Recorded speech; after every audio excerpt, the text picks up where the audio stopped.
اب ایک بات اور سمجھ لیں، روح اور جسم کا جو آپس میں تعلق ہے، اس تعلق کی 3 قسمیں ہیں۔ یہ قسمیں سمجھ آ گئی نا، مسئلے حل ہونے ہیں۔ روح اور جسم کا آپس میں تعلق ہے 3 قسم کا۔ نمبر 1 تعلق تصرف، نمبر 1 تعلق تدبیر، نمبر 3 تعلق حیات۔ روح اور جسم کے تعلقات کی 3 قسمیں۔ نمبر 1 تعلق تصرف، نمبر 3 تعلق تدبیر، نمبر 3 تعلق حیات۔ تعلق تصرف کا معنی یہ ہے کہ روح کا جسم کے ساتھ ایسا تعلق ہے کہ جس تعلق کی وجہ سے جسم اپنی مرضی سے کام کرتا ہے، چلتا ہے، پھرتا ہے، اٹھتا ہے، بیٹھتا ہے، خوشی ہے، غمی ہے، شادی ہے، نکاح ہے، بھاگنا، دوڑنا، کھیلنا، اس کا نام ہے تعلق تصرف۔ اور ایک دوسرا تعلق ہے جس کا نام ہے تعلق تدبیر۔ تعلق تدبیر کا معنی یہ ہے آدمی اپنی مرضی سے نہیں کرتا، لیکن روح کے تعلق کی وجہ سے بعض کام جسم خود بخود کرتا ہے۔ آپ چاہیں تو تب بھی کر رہا ہے، آپ نہ چاہیں تو تب بھی کر رہا ہے، اس میں آپ کے تکلف کو کوئی اختیار نہیں ہے۔ مثلا سانس لینا، ہم تکلف نہیں کرتے، خود وہ سانس آ رہا ہے اور جا رہا ہے، آ رہا ہے اور جا رہا ہے یا نہیں؟ آدمی کی نبض کا حرکت کرنا، یہ خود بخود حرکت کر رہی ہے، یہ نہیں ہم چاہیں تو کریں، ہم نہ چاہیں تو نہ کریں، یہ خود وہ لگی ہے۔ آدمی کے دل کا دھڑکنا، یہ خود بخود چل رہا ہے۔ آدمی کے معدے کا خوراک کو ہضم کرنا، یہ خود بخود کر رہا ہے۔ آدمی کے جسم میں خون کا گردش کرنا، یہ خود بخود ہے۔ یہ جو جسم میں تدبیر ہو رہی ہے، یہ روح کے تعلق کے ساتھ ہے، تعلق کے بغیر ہے۔ اور ایک تیسرا تعلق ہے تعلق حیات، کہ جس کی وجہ سے ہم زندہ ہیں۔ تو روح اور جسم کے تعلق کی 3 قسمیں ہیں۔ نمبر 1 تعلق تصرف، کہ جس تعلق کی وجہ سے جسم خود کام اپنی مرضی سے کرتا ہے۔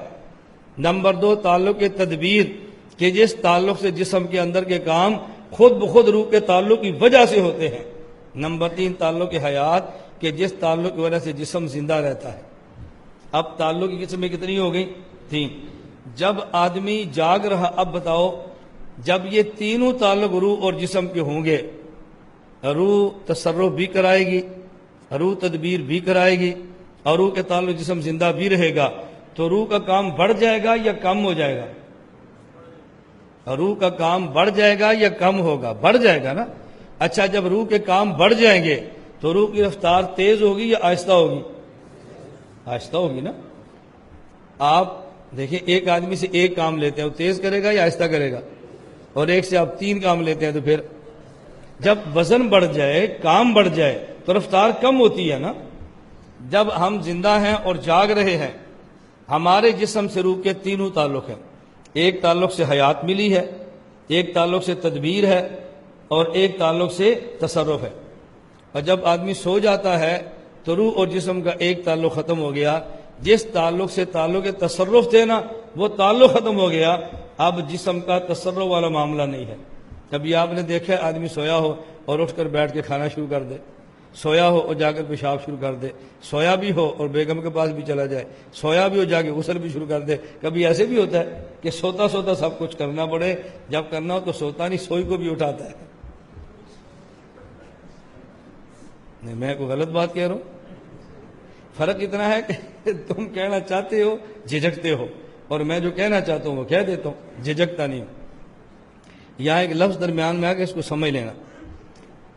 بہت سارے لفظ میں نے میرے تعجبات ہے نا، میں بتایا، ایک میرا تعجب اور لکھ رہے، بتاؤ آدمی کو با شرم ہونا چاہیے، بے شرم ہونا چاہیے؟ شریعت آدمی کو شرم سکھاتی ہے، بے شرمی سکھاتی ہے، اور ہم کیا کہتے ہیں؟ شرم نہیں، مسئلے میں حیا نہیں۔ شرم نہ کرو، مسئلہ پوچھو، شرم نہ کرو، مسئلہ پوچھو۔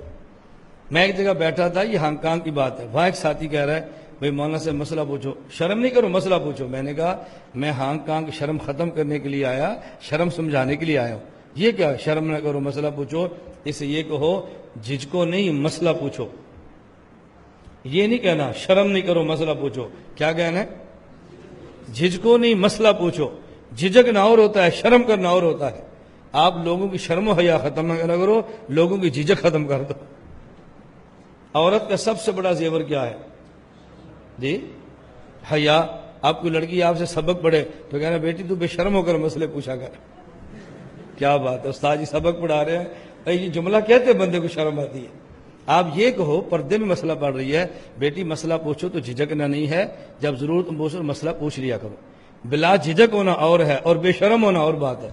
اس لیے میں بے شرم نہیں ہوں، بے جھجک ہوں. اور میں اپنے بیانات کے دوران کئی بات شروع میں بات کہتا ہوں، بحمد اللہ تعالی میں اپنی بات کہتے ہیں میں جھجکتا نہیں ہوں، میرے پاس دلیل کی طاقت موجود ہے، اور میں اپنی بات کہتے ڈرتا بھی نہیں ہوں. میرا تعلق علماء دیوبند کے ساتھ ہے. علماء دیوبند جھجکتے بھی نہیں ہیں، علماء دیوبند ڈرتے بھی نہیں ہیں. جھجکتے کیوں نہیں؟ دلیل کی طاقت موجود ہے. اور ڈرتے کیوں نہیں؟ اللہ کا تعلق ہمارے ساتھ موجود ہے. تعلق معلّہ ہو تو بندہ ڈرتا نہیں ہے، اور دلیل موجود ہو تو بندہ جھجکتا نہیں ہے. آپ مسئلہ پوچھ لیا کرو اور شرم کے ساتھ پوچھا کرو. میں آپ سے کبھی نہیں کہتا. مجھے اچھی طرح یاد ہے، یہ چھوٹی سی مسجد ہے، میں کبھی اس کا پس منظر بیان کروں گا، آپ کو اتنا سن کر تعجب ہوگا اس مسجد کا پس منظر کیا ہے. اس پر قربانی ہمارے نبی نے باپ کی لگی ہے. میں کبھی انشاءاللہ مجھے آپ یاد کرانے میں پوری تفصیل سناؤں گا، پھر آپ کو حیرانگی ہوگی کہ مسئلہ حیات یہاں سے دنیا میں چلا کیسے. اس کا پس منظر بہت عجیب ہے. ہمارے والد صاحب رحمۃ اللہ علیہ نبینے تھے، تفسیر میں پھر کبھی سناؤں گا. تو ہمیں یاد ہے ہم چھوٹے سے تھے تو والد صاحب نے ایک آدمی سے کہا اذان دو. اس نے کہا مجھے شرم آتی ہے. تو انہوں نے فرمایا میں بے شرم ہوں جو صبح صبح کے اذان دیتا ہوں. یہ کیا تجھے شرم آتی ہے اور میں بے شرم ہوں؟ تو میں نے کہا نا ہمارے کچھ تعجبات ہیں. یہ مجھے تعجب ہے کہ شریعت شرم دیتی ہے اور ہم کہتے ہیں شریعت میں شرم نہیں ہے. پوچھو مسئلہ، شرع میں شرم نہیں ہے اور مسئلے میں ایسی باتیں مت کہا کرو. اللہ میں یہ بات سمجھنے میں توفیق عطا فرمائے. ہم لوگ ایک جملہ بہت مشہور کہتے ہیں یہاں دیر تو ہے اللہ کے یہاں اندھیر نہیں ہے. کہتے ہیں نا اللہ کے یہاں دیر تو ہے اندھیر نہیں ہے. بھائی کیسے دیر نہیں ہے اور اندھیر نہیں؟ کیسی بات آپ کہتے ہیں؟ اللہ کے یہاں دیر بھی نہیں ہے، اللہ کے یہاں دیر بھی نہیں ہے. اللہ کے ہر چیز وقت مقرر پر ہونی ہے، نہ دیر ہے نہ اندھیر ہے. تو ہم کیسے کہتے ہیں اللہ کے یہاں دیر تو ہے اندھیر نہیں ہے؟ میں اپنے تعجبات بتاتا رہتا ہوں نا، اور یہ مجھے تعجب ہوتا ہے کہ پڑھے لکھے لوگ یہ بات کہہ دیتے ہیں اللہ کے یہاں دیر تو ہے اللہ کے یہاں دیر نہیں ہے. اللہ کے یہاں دیر بھی نہیں ہے، اللہ کے یہاں دیر بھی نہیں ہے. فرق صرف اتنا ہے ہم چاہتے ہیں کام اس سال ہو جو اللہ کے علم ہے کہ 10 سال بعد ہونا ہے. تو دیر ہمارے حساب سے ہو رہی ہے، اللہ کے حساب سے دیر نہیں ہو رہی. وہاں طے ہے کہ کام نے 10 سال بعد. تو یہ جو کہا مادین انہوں نے کیا کہا دینی الاسلام. میں سمجھا یہ رہا تھا اگر یہ دونوں سے سوال نہ ہوتا تو بھی اسلام کی بات نہ ہوتی. اگلی بات جو میں نے سمجھائی روح اور جسم کے تعلق تینوں اچھی طرح سمجھ لیں. جب ہم جاگ رہے ہیں اور زندہ ہیں تو روح کے جسم کے ساتھ 3 تعلق ہیں، تعلق تصرف، تعلق تدبیر، تعلق حیات. جب سو گئے ہیں اب تعلق تصرف ختم ہو گیا ہے لیکن 2 تعلق باقی ہیں. نمبر 1 تعلق تدبیر. آدمی سویا ہو کھانا تب بھی ہضم ہوتا ہے، آدمی سویا ہو نبض تب بھی چلتی ہے، آدمی سویا ہو سانس تب بھی لیتا ہے، آدمی سویا ہو خون گردش تب بھی کرتا ہے، آدمی سویا ہو نظام ہضم تب بھی رہتا ہے. نمبر 3 جب آدمی پر موت آ جائے اب تعلق تصرف بھی ختم ہو گیا اور تعلق تدبیر بھی ختم ہو گیا اور تعلق حیات بھی ختم ہو گیا. اب موت آ گئی ہے نا. اور جب موت کے بعد آدمی کو قبر میں حیات ملتی ہے اس میں تعلق تصرف بھی نہیں ہوتا، تعلق تدبیر بھی نہیں ہوتا، بلکہ صرف تعلق حیات ہوتا ہے، بلکہ صرف تعلق. اب میں آپ سے کہہ رہا تھا جب روح پر بوجھ کم ہو تو روح کی پرواز کیسے بڑھتی ہے. اب دیکھیں آپ کے ساتھ، آپ کے جسم کے ساتھ روح کا تعلق حیات بھی ہے، تعلق تدبیر بھی ہے، تعلق تصرف بھی ہے. آپ میں سے کوئی مدینہ جا رہا ہے؟ بتاؤ کسی کی روح مدینہ جا رہی ہے؟ کوئی اپنے گھر جا رہا ہے؟ اب فوراً چلا گیا اپنے گھر. ایسے ہے کہ نہیں؟ سبق کے دوران بھی آدمی ایسے سو جائے نا تو روح کی پہنچتی ہے کہ نہیں؟ کیوں؟ تعلق تصرف کم ہو گیا نا، اب روح کی پرواز بڑھ گئی، اب رفتار بڑھ گیا، وہ سیر کر رہی، کبھی آسمان پہ، کبھی مکہ، کبھی مدینہ. اور کسی کی روح انارکلی، یہ روح ایسے کہیں تو جانا نہیں ہوتا ہے. کسی کی روح کلی تلاش کرنے کے لیے نارکلی پہنچی ہوتی ہے اور کسی کی روح درود پڑھنے کے لیے روزہ پہنچی ہوتی ہے. جیسی روح ہے ویسے ہی کام کرے گی اس نے. جیسا ہم جاگنے کی حالت میں اس کے ساتھ کام رہتے رہیں گے، جب سوئے گی بیچاری پھر یہ وہی کام کرے گی نا. لیکن جب تک آدمی جاگ رہا ہو پھر تو یہ روح کی کلی تلاش کرنے کے لیے نہیں جاتی نہ، پھر انار کے نہیں، پھر ادھر ہی ہے۔ میں یہ بتا رہا ہوں کہ جب روح کا جسم سے ایک تعلق ختم ہو جائے تو روح کی پرواز بڑھ گئی، اور جب روح کا تعلق تدبیر بھی ختم ہو گیا اب روح کی پرواز کم ہوگی یا اور بڑھ جائے گی؟ اور بڑھ جائے گی، یہ سمجھنا، اور بڑھ جائے گی۔ یہ بات میں آگے جا کر کہوں گا انشاءاللہ، پہلے یہ ذہن میں رکھ لیں کہ روح اور جسم کے تعلق کتنی قسم کے ہیں؟ 3 قسم کے۔ اب اگلی بات سمجھیں، وفات کے بعد قبر میں اللہ کے نبی بھی زندہ ہیں، امتی بھی زندہ ہیں۔ ہم نہیں کہتے کہ دونوں زندہ نہیں ہیں، زندگی دونوں کی ہے، لیکن دونوں کی زندگی میں فرق کیا ہے؟ جب عام آدمی قبر میں جائے تو فرشتہ 3 سوال کرتا ہے، من ربک، من نبیک اور ما دینک۔ یہ کہتے ہیں ربی اللہ، نبی محمد صلی اللہ علیہ وسلم، دینی الاسلام۔ سمجھ نظر آ، میں قبر کے عذاب اور ثواب کی صورت بتانے لگا ہوں۔ جواب دے دیے، فرشتہ کہتے ہیں افرشولو من الجنہ، جنت کا بچھونا، البسولو من الجنہ، جنت کا لباس، وفتحوا لہ بابا الی الجنہ، جنت کا دروازہ کھولو۔ یہ جنت میں نہیں جا رہا، جنت کا دروازہ کھولو۔ فیاتیہ من طیبہا وروحہا، یہ جنت میں نہیں جا رہا، جنت کی خوشبو اور جنت کی ہوا اس کی قبر میں آ رہی ہے۔ اور اگر یہ جواب نہیں دے سکتا، من ربک، من نبیک، ما دینک، تینوں کا جواب نہیں دیتا، افرشوا لہ من النار، جہنم کا بچھونا دو، البسوا لہ من النار، جہنم کا لباس دو، وفتحوا لہ بابا الی النار، جہنم کا دروازہ کھول دو، جہنم کا دروازہ کھول دو۔ پھر حدیث میں ہے فیاتیہ من سمومہا، جہنم کی گرم ہوا اور لو اس کی قبر میں آتی ہے، اور حدیث پاک میں اس کو بھی سلا دیا جاتا ہے۔ اب یہ نیک ہے تب بھی سویا ہوا اور بد ہے تب بھی سویا ہوا۔ فرق کیا ہے؟ نیک کے لیے جنت کی کھڑکی کھول دی ہے اور وہ جنت کو دیکھتا ہے۔ میں نے کل بتایا تھا، صحیح بخاری کی روایت پڑھ کے بھی سنائی تھی، فرشتہ پہلے اس کو جہنم کا ٹھکانہ دکھاتا ہے، پھر کہتا ہے تو نے چونکہ جواب دے دیے اب تیرا ٹھکانہ جہنم نہیں بلکہ جنت ہے، فیراہما، وہ دونوں کو دیکھتا ہے۔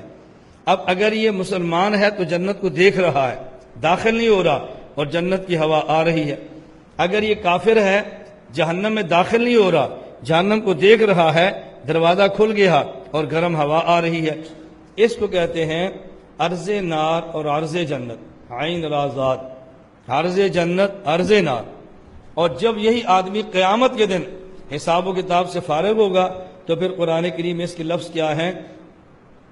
یا ایتھا النفس المطمئنہ ارجعی الی ربک راضیۃ مرضیہ فادخلی فی عبادی وادخلی، اب جنت میں داخل ہوگا۔ اور اگر یہ جب یہ مسلمانی کافر ہے پھر یہ کہاں داخل ہوگا؟ ادخلوا آل فرعون شد العذاب، داخل کرو جہنم میں۔ اور یہی فرعونی جب قبر میں ہے، النار یورزون علیہ، اب ان پہ عرض نار ہے۔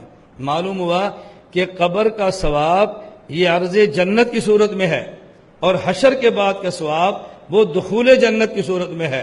قبر کا عذاب عرض نار کی صورت میں ہے، اور حشر کے بعد کا عذاب وہ دخول نار کی صورت میں ہے۔ تو قبر میں عرض نار اور عرض جنت ہوتا ہے، اور حشر کے بعد دخول نار اور دخول جنت ہوگا۔ اس لیے قبر کا حساب و کتاب بھی اجمالی ہے، اور قبر کا ثواب و عذاب بھی اجمالی ہے، اور حشر کا حساب و کتاب بھی تفصیلی ہے، اور وہاں کا عذاب و ثواب بھی تفصیلی ہے۔ یہاں کا سوال اجمال تھے، جواب اجمال تھا، اور اس کی جنت میں دخول نہیں ہے، جنت کو پیش کرنا ہے، اور وہاں سوال اور جواب بھی تفصیلی ہے، تو وہاں جنت اور جہنم کا داخلہ ہے، صرف جنت اور جہنم کو پیش کرنا نہیں۔ تو قبر کے عذاب اور ثواب کی کیفیت الگ ہے، اور جنت اور جہنم کے ثواب اور عذاب کی کیفیت الگ ہے، دونوں میں فرق ہے۔ اس لیے ہم کہتے ہیں کہ قبر کے عذاب و ثواب کو اچھی طرح سمجھ لیں۔